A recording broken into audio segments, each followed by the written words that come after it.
In the last 2 days we've been using the RotaPump made by REFINA. So we actually got this to do rendering, and when I phoned up about a part, the fellow was chatting to the fellow and he said, "You do know that's made, it's actually made for multi-finish for skimming." I didn't know that, so I was excited then once I found that to think, oh yeah, actually it would save a lot of time and effort, because a lot of the thing is mixing, especially in like hard areas, ceilings and stuff, isn't it? It's like a nightmare getting up and down, putting it on your hawk, then going up, dropping it. I thought I'd do a review because obviously I didn't know about this, and I think a lot of people don't know that you can spray plaster on the wall, and there's a lot of benefits to it, but there are obviously a few negatives as well, which, what would you say the negatives are? Mess, yeah, noise, yeah, both. cleaning. So like, you need a big area, so like, do not get one of these if you're doing like a bathroom or a bedroom. Like, it's not even worth setting it up, and you need, what, I'd say you need 2 people to operate it, really, because you need someone to keep filling it. Because what you don't want to do is, you don't want to start using it and then stop to like fill it and then faff around. And so like, realistically you probably need 2 people on the machine, one spraying it, one maintaining the mixers and topping the hopper up. And then you need, what? I mean, minimum, how many plasters if you're going to be spraying it on? Wat doe jij eerst? I mean, it's like you can say, you can spray it on easy, but it's having the people to get the skilled enough to, you know, speed skim, trial it, which, you know, I think yesterday, this room was a good size, this was a 9 bagger. Yeah. So we done 9 bags in this yesterday, in one mix, and how long did it take to put this on? About 30 minutes? Yeah, probably. About 30 minutes, all this was sprayed on, and then we had people trying it off. So when you look at it like that, it is good. It's only when you're in small spaces and you think, oh, you know, is it worth putting this on? But the benefits I've found when I'm spraying it on is that you get a nice even. So you can have the mix a lot wetter than you would if you were going to trial it on. And obviously it gives you a bit longer then to trial it off, because obviously it's a wetter mix, but it goes on nice and even then. So as you're spraying it on, you're in control of how much you're putting on, but you can see when you put it on the board, like, you can get a really nice even spread. And the nozzle, I mean, I'm actually going to try and come up with a better way of doing this, because I think the current way of, obviously you'd hold the nozzle and then you'd hold this and you'd spray, which I understand this is for like a safety reason, because the type of pump it is. You've seen it before, haven't you? I don't know if I've got a video of it exploding, but when we've had render in it and the render's a bit thicker and you're pressing that, and if there's any blockages in the pipe, like this pump, it's like a one-way pump. It just non-stop pushes, and eventually, I don't know what PSI these things are, but they actually pop off the hose and you end up with like a bag of render just exploded. Or we haven't done it with the skim, I think, because it's more watery. But yeah, that's one thing to watch out for. But although that's like maybe a safety feature for them, I'd prefer to have it in like a gun style, so that as you pull the trigger, because at the moment you've got to press that and then you've got to turn the air on this, which that's literally like an isolation valve. So it's quite, it's hard to get, like, there's not really a good way of getting the right consistent spray, if that makes sense. It'd be better if that had some sort of, a bit more of a dial that you could, or a trigger that you can gauge the compression at. So obviously the air comes in here, this one pumps obviously the plaster through, and within here it comes through into, you know, get close up to that. So the air comes out of these, and then it gets pushed into, although there's 6 holes on here, only 3 of them are open, and these 3 have got Allen keys, so that if you want to open that up, you can get a bit more airflow. However, you need a, I can't remember the size of the compressor now, I'll have a look in a minute, but you need a large compressor just to be able to get these free to maintain things. What you don't want to be doing is stopping to let the air compressor fill up again. So the company told me that if you take those 6 out, it's probably a bit too much. You need a large air compressor to handle that, and the air compressor's loud, isn't it? Yeah. But yeah, I'm thinking of coming up with a gun. So if I can buy a gun that I can attach to this, that I can have the air compressor and the button in one. Cleaning. So what we had the problem with is we come to set it up, and I gave someone last time he used it the job of cleaning it, and they just didn't do a good job. I'll put some pictures on of like what it's like when I opened it up, and if one of these nozzles, if one of those 3 nozzles that the air comes through is blocked, you don't get any even spray, so it just ruins it. So you need to make sure that they're all clean. The other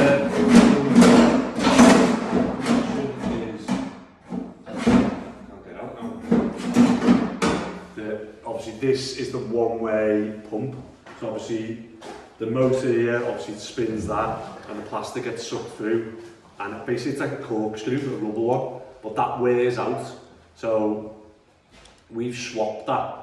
So we've already gone through one, mainly because the render probably wears out a bit more than the actual plaster does. So, but it's worth, what I'm going to do is I'm going to order another one of them, just because I think I felt it yesterday in the afternoon where, you know, it wasn't spraying as much, and I think it might have been because that rubber's starting to wear again. We probably left it with water or whatever in, and just not looked after it as well as we could have. So order one of them, and then definitely order some spare nozzles, just because if we ever go to start it. So the one thing I found yesterday from doing this was that we had, what, 12 plasters here? Monday we did, yeah. Monday, 12 plasters, and for the first hour, everyone was just stood around watching me spray, get this ready to spray. So that's one of the only like negatives of it. If you can stagger the things, which you probably can't, can you? But yeah, trying to think. But how many bags did we do yesterday? 20 bags yesterday, and then 20 the day before. So we've only got a pallet of 56. There's 8 there, I think there's a couple, Yeah. I think there's about 3 where the 2 lads were here on Monday that work for you. Yeah, There's yeah. about 3 in there. So we've gone through like 11. 40 plus bags there, which is, you know, in 2 days is good, isn't it? We could have done a lot more, couldn't we? I mean, if we had, we could have done this house easily in a day if we had enough plasters, because this machine will just keep going and going and going if you keep topping it up. So one thing is that it feeds, yeah, I'll get closer to this, Lou. It feeds from the back. So this is obviously this is the corkscrew where obviously it turns and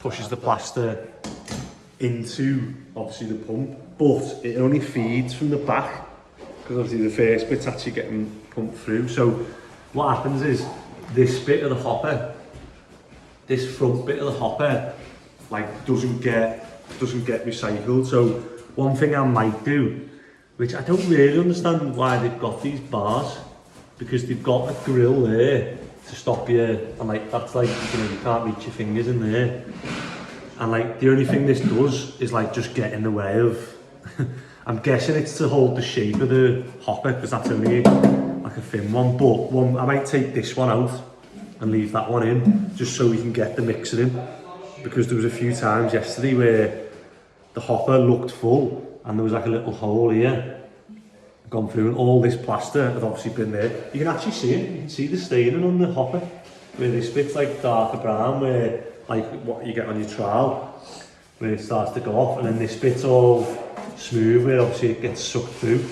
So anything here, it's one of them, you either don't fill the hopper too much, or you've got to, like I say, get some sort of mixer in and keep moving it around. because that bit was getting dry yesterday, and it just wasn't like obviously going through. And then we ended up having to put another mix on because we thought we had enough in the hopper, but that bit had started to go off. The other thing we need to mention is, so what we've done is like I was saying to you before about getting a gun, because I'd love to be able to just have a gun that done everything. But what we've done is obviously take the hose, because it's annoying, isn't it, sometimes when we had this separate to that, Yeah. and you were dragging it round. I mean, even that now, like I've tried to coil that up as best I can, but it does get messy. But that's a lot better when we take the hose to the. And also, when you buy one of these, so I think these are about £2,500. And you get one 5-metre air hose with it. So when we were doing the rendering, I spoke to the company and they said, well, you can extend the hose, because obviously the pump will do it. Maybe that's why the motor went, the rubber went a bit more, because we had a 10-metre hose on the render, but that worked out perfect yesterday, didn't it, with the skimming, because we had the machine down here, and then we get the hose upstairs and do the bathrooms and the hall and then work down. But it does get heavy when you're trying to hold it up, especially doing ceilings, and you're dragging that round. So that's where you need that second person to maintain the hopper, and also like help move the hose. Because yesterday my whole upper body yesterday, even doing that now, was like hurting me. I was just like this for the whole day, morning and afternoon. But you need to make sure that you maintain these as well. So I don't know if you can see in there, but there's actually like a little bit of dried plaster in there that I just can't get to. So what we have is, we have sponge balls. So the company gives you some, and then we bought a few extra ones, but what you do is you push these sponge balls into the hose, then attach it back on, and then pump water through. And what that does is it pushes it, and it like obviously drags and catches all the bits. Things. Just one thing that is like really annoying is it only takes. Let me see what I've got.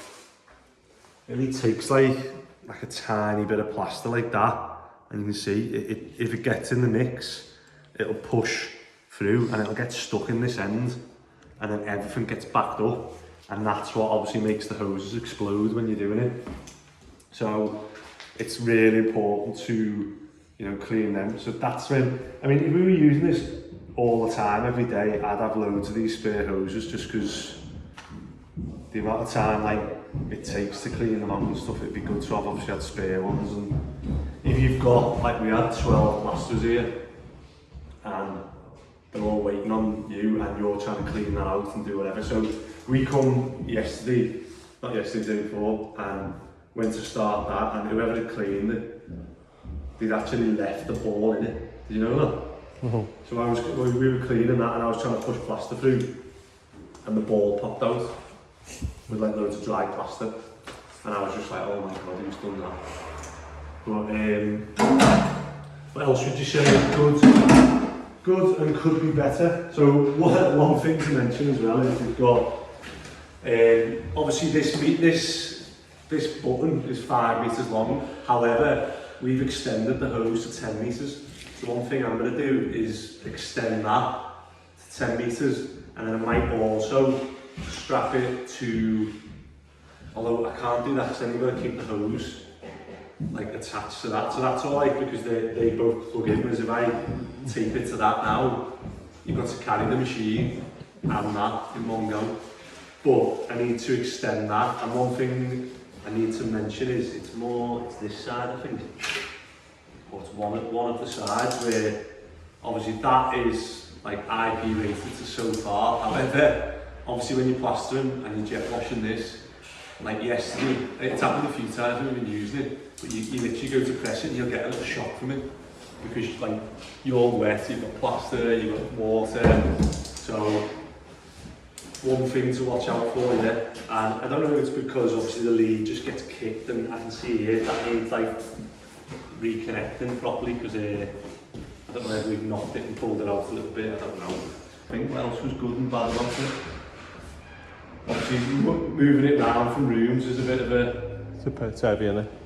a bit of a thing. It's on wheels, which is handy, but obviously the benefit of it, you just need a large area, like, to even contemplate getting it out, which is why, you know, we don't use it as much. But I want to start using it on these student jobs so that we can just come in and go, right, bang. And how good would it be to literally, if we get enough contacts with plasters, just to go literally bang, come in a day, plaster and done, give it a few days, spray the house in a day.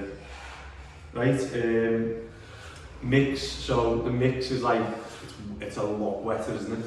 Yeah. Like than a normal mix. So where you normally be, it's quicker to mix though, isn't it? Because it's wetter, it does mix quite quicker. And then also we've got the double whisk mixer as well, which obviously helps. Wear goggles. I want a mask. So one thing when I've started is, but you'll see the difference. So when you've got to wear goggles and you've got to wear a mask with this and earmuffs. However, I found yesterday when I had the mask and the goggles on, like the mask was fogging me goggles and I ended up like couldn't see, so I was like trying to like lift the goggles up to do it. But when you're spraying it, you think because it's been mixed that that's it, but when you actually got the air compressor with the thing on, it actually puts like small particles of plaster in the air. So when we were spraying one of the rooms, I come out and you can just see it sort of bits with it, which I thought was weird because I thought obviously with it being wet it wouldn't stay in the air that long, but yeah, you definitely need to wear a mask, earmuffs and goggles with it, because the amount of times I've been doing ceilings and it splats in your eye. And for what, you'd have to add it up because we're going to spend the day now, aren't we? I mean, realistically, this is probably what like a normal plaster would have to do anyway, isn't it? Go around and scrape the floors and stuff anyway. Yeah, but they only do like a room in a day or something. It's become like a whole day now of tidying up, hasn't it? Yeah. And take the windows, because we didn't take the windows on the first day, did we? Well, we were meant to, but lads didn't. And it was a nightmare, wasn't it, cleaning? I mean, they still need cleaning today. No. And we take these ones today, so hopefully these will come off and these will be better. But yeah, the more you can tape up, similar to spraying paint spraying, the more you can tape up, the better. Yeah. Trying to think what some of the questions people might ask. So we've gone through like the cost. Obviously you can get parts made for it. Pros and cons. What's some of the other cons of it? It's similar to like the shifters and stuff, isn't it? Any equipment, you've got all these people here waiting for you. You need enough people to justify it. But then if anything goes wrong with it, like you've got all them people stood around, then you've got to then turn around and go, right, everyone now, like start mixing and do whatever. So if you get it right, it can be amazing, can't it? Like if we were just plastering, doing like houses, say, you know, we were doing like new builds or something, and we were just plastering every day, and we had a big team. Your team could be infinite, couldn't it? Because you can just go around. Like, what do you reckon we could have done this house in yesterday? We could have done it in the morning, couldn't we? The whole house? Realistically, if we had enough plasters. Could we have gone round with that machine in, took us 30 minutes to do this? Couldn't we easily? Gone round the whole, this is a 6-bed house by the way, and we've done this in 2 days. So a normal house is like 90 square metres floor space. Whereas this is, I'll have to work it out, but this is probably 1.5 that, maybe more. You'd need a lot of people. You'd need about 20 people. But yeah, if you were doing site work and you get paid per metre squared, it'd do, wouldn't it? Or if you've got someone who's on a deadline, which near enough every development is, if you can offer that service to go, right, we'll come in and do that in a day. Like if we offered that now to this, it says 6-bed house. No one would believe you. You wouldn't believe you, would you? And yet it's so achievable.